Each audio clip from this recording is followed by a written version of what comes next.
Happy Tuesday. Happy Tuesday. We are going to jump into our topic around how to, or what we've experienced as UX failures, and how to avoid at least these three specific areas that we've encountered. So, uh, problem statements that our stakeholder was passionate about, but obviously we found at some point they were poorly defined, methods that were not the ideal for a situation, or they were again derailed by a stakeholder surprisingly and unexpectedly. So we had to recover from that.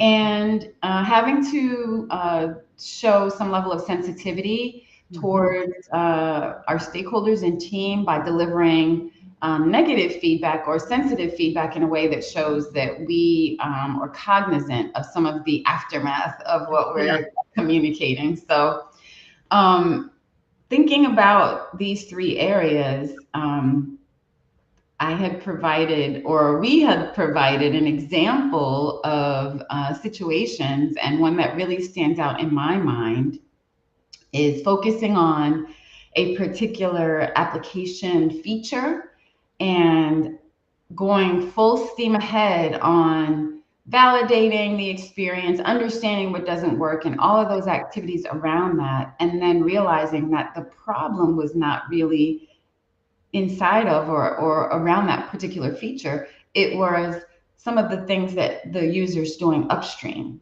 Yeah. Yeah. Or it's so broad, or it doesn't even exist. I can't tell you how many times, Yes. there's actually not a true, concise problem statement. But, Mhm. and that's going to lead you. I mean, all the things we're going to talk about in a moment, like wrong methodology, that, where you're asking Mhm. for, you don't really know what you're asking for. You don't know what you're trying to tackle. And as researchers, if you don't massage or help develop and validate that problem statement, what are Mhm. we trying to do? What problem are we trying to solve? That elevator pitch, from Right. a problem statement perspective, then it's very difficult as a researcher or, as a human factors professional to really hone in. Okay, what methodology do I need?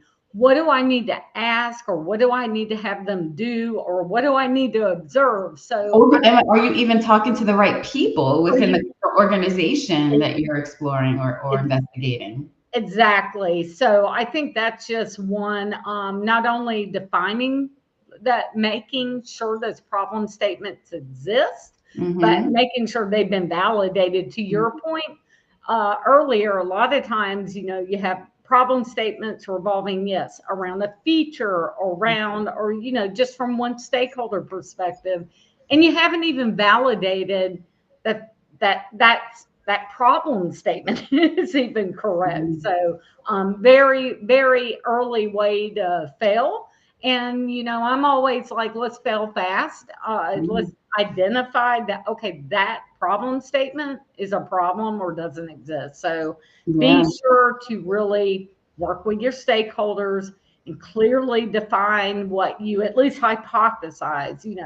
This is what we're trying to solve. These are the questions we have and want answered. Because if it's so broad, it kind of, Kenya, we've sat there how many times? Like, Mhm. I don't know where to start. We got to, you Not can't clear enough. throw the world at me and say, go figure it out, even though we will. That's, just Yeah. making sure that's there. So, Yeah, and think about the instances where the project itself was going in and interviewing individuals within the client organization and yep, looking at the data that they have. And the project was defining those statements. That was the yeah. deliverable for us to help them get clarification or validation of what those things are that we should even explore. Right. Yeah. What should we solve? Yeah. And we do have a lot of examples of going in thinking the problem was one thing and it was something different, or it's different based on that user segment. So, Mhm. is it someone Mhm. buying? Is it those executive stakeholders who make the purchase decision? Mm-hmm. Okay, let's focus on that with your product or website or whatever it is. Is it the user who's trying to learn about, That's things? right.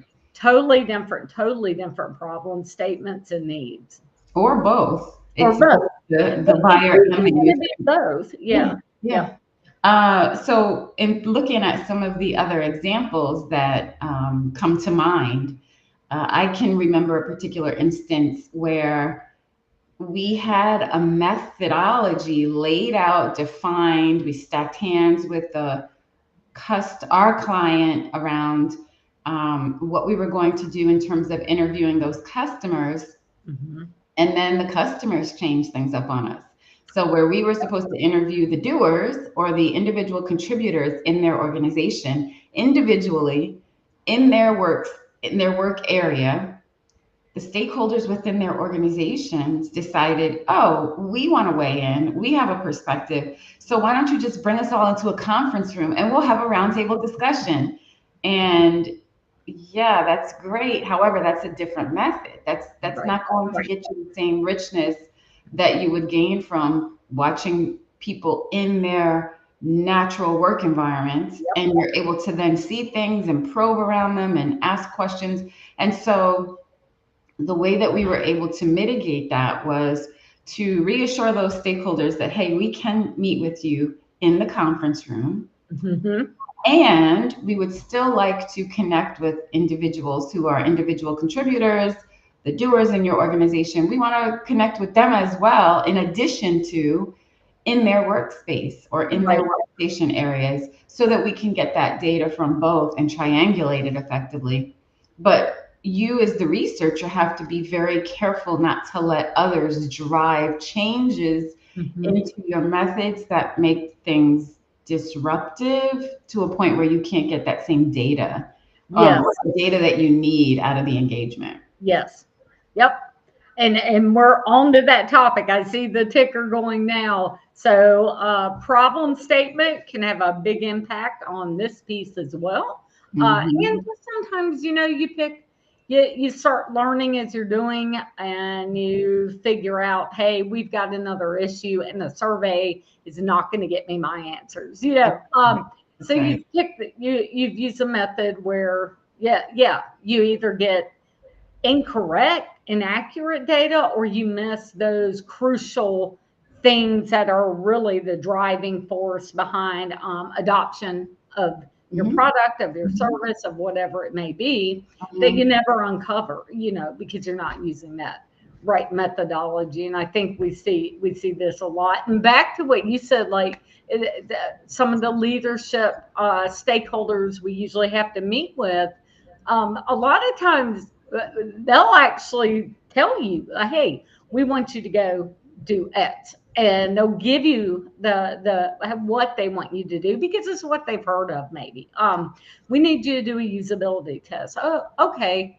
Is Hmm. that the right thing? Do we know what we're solving? Do we first need to, do you have any understanding of your audience? But you've got a prototype already, and sometimes that's fine. But ensuring that those right methods, and it's okay to start down the path. Sometimes you actually learn by Mm. using the wrong methodology, and it turns out to be the right one because you get learnings to Mm. know, hey, this isn't going to answer, we need to do something else, like back to your observations, or we've uncovered a different problem that requires a different approach. So, Mhm.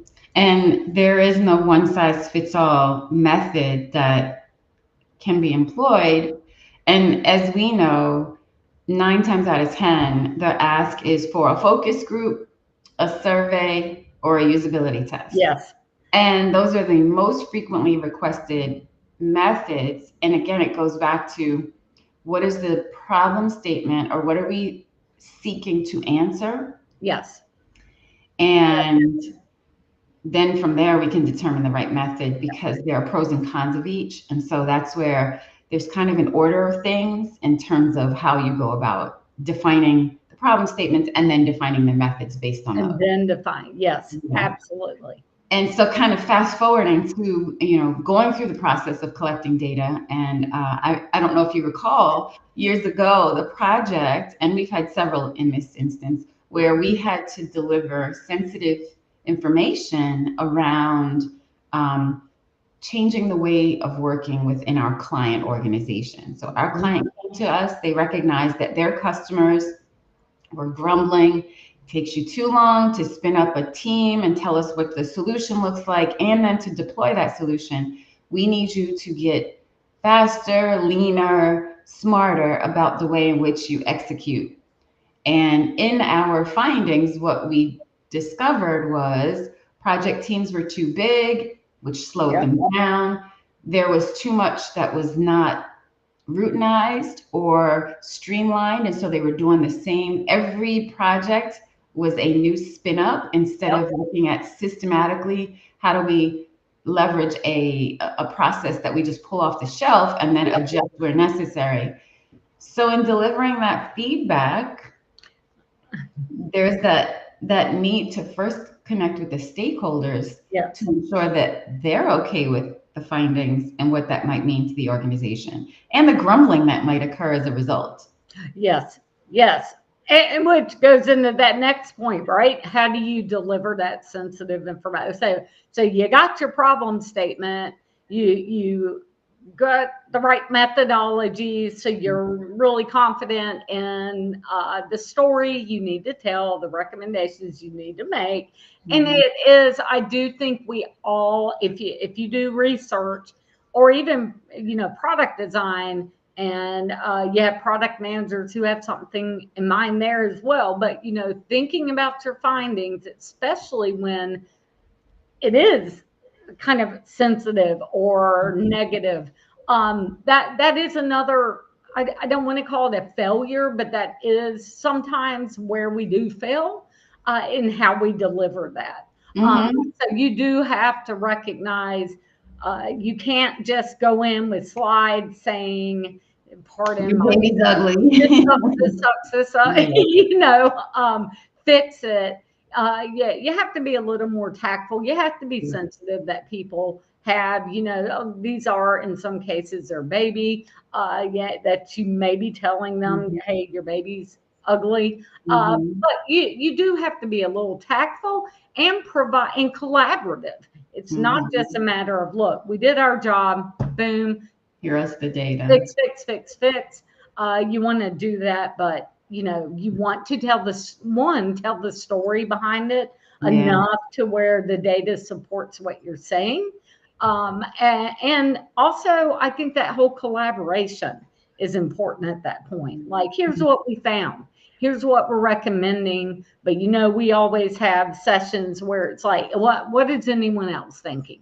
Do you Mhm. think there's another solution? Do you think, whatever it may be? So that collaboration becomes very important, telling that story where they Mhm. kind of understand it's not your baby's ugly, it's Right. some things need to be fixed, and you want to do that Okay. early. Yeah. Yeah, and Yep. that's okay. And in what you were just describing, I think the key is for those of us coming from an academic background or foundation, in academia, it is okay to find that, your null hypothesis is true and your findings do go against what you thought Yeah. was, the right answer. And you deliver that with confidence, knowing that there are no hurt feelings in that process. Yes. The difference is in business, whatever sort of organizational structure, the way you deliver in academia is going to be different than how you deliver in a business or a product or service organization because there's a different goal. And Right. so I think that what you just described, it's really important for those of us coming out of academia to understand you have to have some level of empathy and tact in how you deliver. But another key piece that a lot of clients have been looking for lately is storytelling. Yes. So when we look at all of what we've just described, you want to be able to turn your failures into the right story in the end. So do you give your client Hmm. information about their customer that helps to convey things in a way. And even if you go off the rails a little bit in the problem statements or the methods, you still want to be able to ultimately tell that success story. Yes. Yeah. And it's a softer landing. There is something, I'm glad you mentioned telling the story. Telling Mhm. the story with the data. I think it's a softer landing sometimes for Mhm. people.